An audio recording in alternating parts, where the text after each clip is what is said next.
ምን እያደረግሽ ነው? እኔ ነኝ። አዎ። ሙቀጫ እየወቀጥኩ እንዴ ሽንኩርት ነው የምወቅጪው? ሽንኩርት ለበርበሬ እና ለሽሮ አየሽ እንዴት እንደምወቅጥ። ለምንድን ነው እንደዚህ ተደርጎ የሚወቀጠው?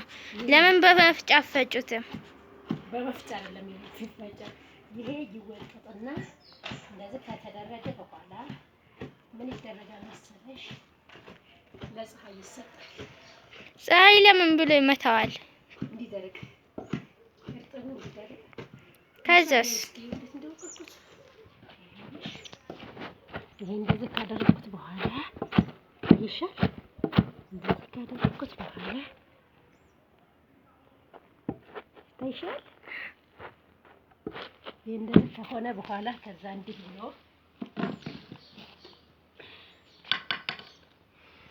ሌላ ሳይሽ ይኸውልሽ፣ እንደዚህ ከተፈጨ በኋላ ለፀሐይ ይሰጣል።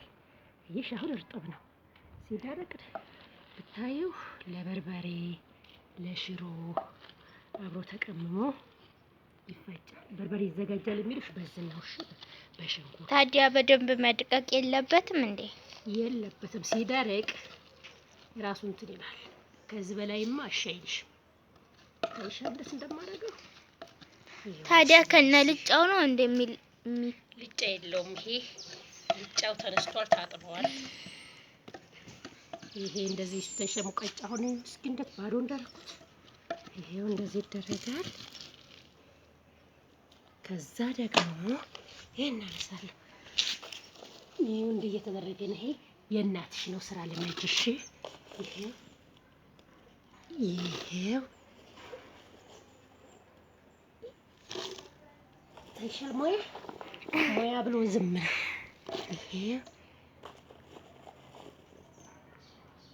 ይሄ አይበቃም? በጣም ሞላኩ። ሲወቀጥ እንትን ይላል። ይሄውልሽ ሶቅ ነው። ይሄውልሽ እንደዚህ ይደረግና በደንብ ይወቀጣል። ስራ ይፈልጋል፣ ሙያ ያለው ብቻ ነው። ባይደረግስ? አንቺ እንዴት ብሎ በርበሬና ሽሮ ይዘጋጃል? አለ ሽንኩርት ባይደረግ በርበሬና ሽሮ ማለት አይጣፍጥም? አይጣፍጥም። በርበሬና ሽሮ አይጣፍጥም አለ ሽንኩርት። ይሄው አንድ የባልትና ሙያ ሽንኩርት መጨቅጨቅ ይባላል። እንደዚህ እንደምሰራው አየሽኛ። ከኔ ሙያ ለመጅሽ ታዘጋጅ። ወደፊት ለራስሽ ታዘጋጅ። ከኔ ሙያ ማለብሽ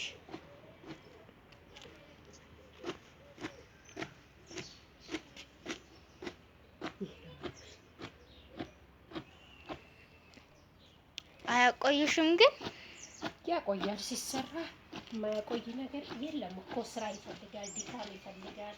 ይሄ በጣም እጃማል። ከዛ ይሄን ስትሸከሽ ግድሽ መልጥልጥ እስከሚል ሁሉ ያደርሳል። ትንሽ እንደዚህ ይደረጋል። ከዛ ለፀሐይ ይሰጣል።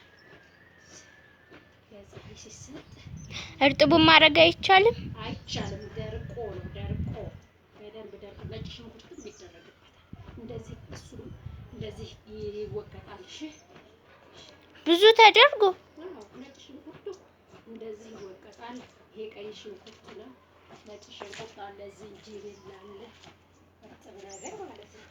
እነሱም ተወቅጠው ይደርቃሉ። አዎ እንደዚህ ይወቀጥና ይደርቃል። ሁሉም ለፀሐይ ይሰጣል። ድርቅ ይላል። ከዛ በርበሬ ወጣ መጫለሽ። በርበሬ ካመጣሽ በኋላ በርበሬ ስልስሉ ላይ እንጨት አለ አይደል? እሱ ትቀረጥሻለሽ። እሱ ከቀረጥሽ በኋላ በርበሬውን ለፀሐይ ትሰጭና በርበሬውም እንደገና ለፀሐይ ከበጣው በኋላ እሱ እንደዚህ ይሸከሸካል። እንደዚህ ማለት ነው። ይወቀጣል። እዛ ሌሎችም ቅመማ ቅመሞች አሉ። በጣም ይሄን ያክል ለምን ያስፈልጋል? ሽሮና በርበሬው እንዲጥመው እንዲበላ። በርበሬና ሽንኩርት ካለ ግን አይበቃም? አይበቃም። አላየሽም እንዴ ሲሰሩ? ግን እናትሽ ስታዘጋጅ አላየሽማ? ትምህርት ቤት እየሄድሽ እኔ ሳዘጋጅ ታያለሽ። አሁን እንዲገባሽ እኔ ሳዘጋጅ ምንም ነገር ቅመም ሳይፈልግ ምንም ነገር አይሰራም፣ አይጣፍጥም። ገባሽ አይደል? አሁን ትንሽ ትንሽ በርበሬ፣ ነጭ ሽንኩርት ይፈልጋል፣ ቀይ ሽንኩርት ይፈልጋል። እሱ ነው። አዎ ቅመሙ ደግሞ ሌላው ቅመም ሲዘጋጅ ደግሞ እያንዳንዱ ታያለሽ። ምን ቅመሞች አሉ? ሌላ በጣም ብዙ ነጭ አዝሙድ የሚባል አለ እንዴ? ለሚባል ነጭ አዝሙድ እንደ መልኩ ነጭ ነው። ጥቁር አዝሙድ ደግሞ እንደ መልኩ ጥቁር ነው። ይሄን ሁሉ እንዲህ ተዘጋጅቶ ምን ይደረጋል መሰለሽ? በአንድ ከተዘጋጀ ቅመሞች ሞቅ ሞቅ ይደረጋሉ። ጨው ይፈልጋል። ጨው ታውቂያለሽ?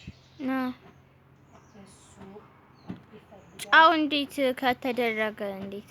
ጨውማ ሞቅ ሞቅ ይደረግና እሱ በፀሐይ ነው አይደለም፣ በብረት ምጣድ ሞቅ ሞቅ ይደረግና በእሳት እሱ ደግሞ አብሮ ተደባልቆ ይሄዳል ከቅመሙ ጋር ወደ ወፍጮ ቤት ነው የሚሄደው። ወፍጮ ቤት ታውቂያለሽ?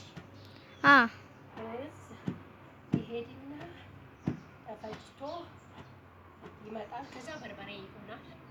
ሽሮ ደግሞ የባቄላ የአተር። እንዴት እነሱ ለምን ይገባሉ? እነሱ ሽሮ ናቸው። እነሱ ላይ እነሱ ነው ሽሮ የሚፈጥሩት። ሽሮማ የሚሆነው የባቄላ የአተር የሽምብራ ይደረግና እነሱ ተደባልቀው ከዛ ነጭ ሽንኩርትም ይደረግባቸዋል። ሽሮ ላይ ቀይ ሽንኩርት አይደረግም መሰለኝ። ለበርበሬ ብቻ ነው። አዎ ለበርበሬ ብቻ ነው። ግን ያው በርበሬና ሽሮ ተደባልቆ ሽሮ ስለሚሆን በርበሬና ሽሮ ተደባልቆ ነው። አንቺ እጅ ሲያመኮ እንደው ላግዛት መቼም አታውቂም እኮ ነው የሚያደክመው። ቀላል እኮ ነው እንደሚታየው ከሆነ። እኔ በተለይ ከመጣሁኝ በጣም አድርጌ ነው የምፈጨው። ሁሉ ነገር ሲታይ ቀላል ነው፣ ሲሰሩት ግን በጣም ከባድ ነው። እይታና ስራ እኮ በጣም ይለያያል። ታውቂያቸዋል? እይታና ስራ ማለት ነው። በጣም ቀላል ነው እኔ እንደማየው ከሆነ። ይሄን ማንሳቱ ራሱ አዲስ ስራ። ኧረ ይቀላል እንጂ እኮ የወይራ እንጨት። ወይራ ደግሞ ምንድን ነው? ዳገት ላይ የሚበቅል ወይራ የሚባል እንጨት አለ። የእንጨት አይነት ማለት ነው። እሱ ጠንካራ ነው፣ በጣም ጥሩ ነው ተብሎ ተፈልጎ ለእንዲህ አይነት ነገር መስሪያ እንዲህ አይነት ነገር መስሪያ ማለት ነው ተብሎ ነው የሚዘጋጀው። እንደዚህ ሲያዘጋጁት ለእንዲህ አይነት መስሪያ ነው ማለት ነው። ደግሞ ይቆጫል ነው እንዳርጋ ያዘጋጁታል። ክብደቱ እንዴት እንደምትሎ ቶሎ የማይነሳው እኮ እየተካበደ ታች ያለውስ በምንድን ነው የተሰራው? ይሄ ሾላ የሚባል አለ። ሾላ እሱ ዛፍ ነው፣ የዛፍ አይነት ነው። ሾላ የሚባል ነገር አለ፣ የዛፍ አይነት ነው። እሺ እሱን ይቆርጡና ወፍራሙን ትልቁን ፈልገው ይከረክሙና ቅርጽ ያወጡለትና መሀል ላይ ያረጉታል፣ ይቦረቡታል ማለት ነው። እንዴት አድርገው ነው ቅርጽ የሚያወጡት? ግን በምንድን ነው የሚያወጡት? አላቸው በቦርቦሪያ የራሳቸው በቦርቦሪያ ያለ በጣም ይቦረቡሩትና ለገበያ ያቀርቡታል። ከዛ እኛ ስመጣለን እዚህ እንገዛለን። በርበሬ፣ ሽሮ፣ በርበሬና እንደዚህ ሽንኩርት ምናምን አንዳንድ ነገሮች የሚንቀጠቀጥበት እንገዛቸዋለን። ሁሉ ሰው ይገዛቸዋል በየቤቱ ማለት ነው። ከዛ ይሄን እንዳልኩት ለዚህ ያገለግላል። ልጅቷ እንዴት እንደሚያገለግል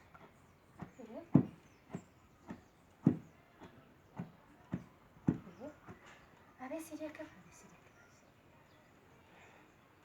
ምን አለ ብታግሽ። ችግር የለም አግዝሻለሁ።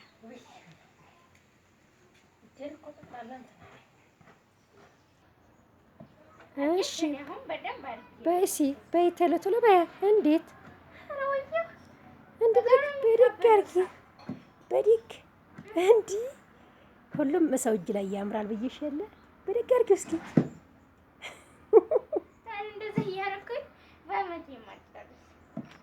አየሽዋ እኔ ጋር እንዳቀልጂ ስራሽ እኔ ጋር እንዳቀልጂ ብዬሻል። እሺ ብድግ አድርጊው ብድግ። አዎ አየሻ፣ በሰው እጅ ሁሉም ያምራል፣ ሲሰራ ግን ከባድ ነው።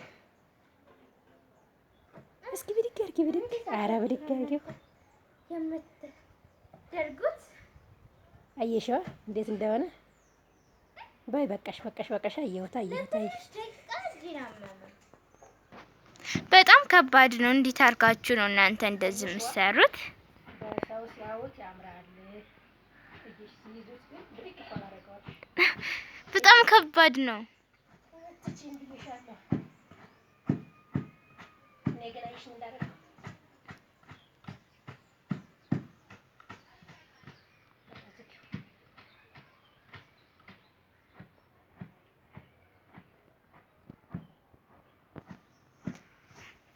እንጃ በጣም ይከብዳል። እንደው ሰው እንዴት አድርጎ እንደሚሰራ አላውቅም። ይሄ ብቻ እንጨቱ ይሄ በቃ በጣም ከባድ ነው። አየሁሽ እኮ አየሽ፣ ቀላል ሰው ብቻ ያደረገው እኔ ሆንኩ ነኝ ብዬሽ።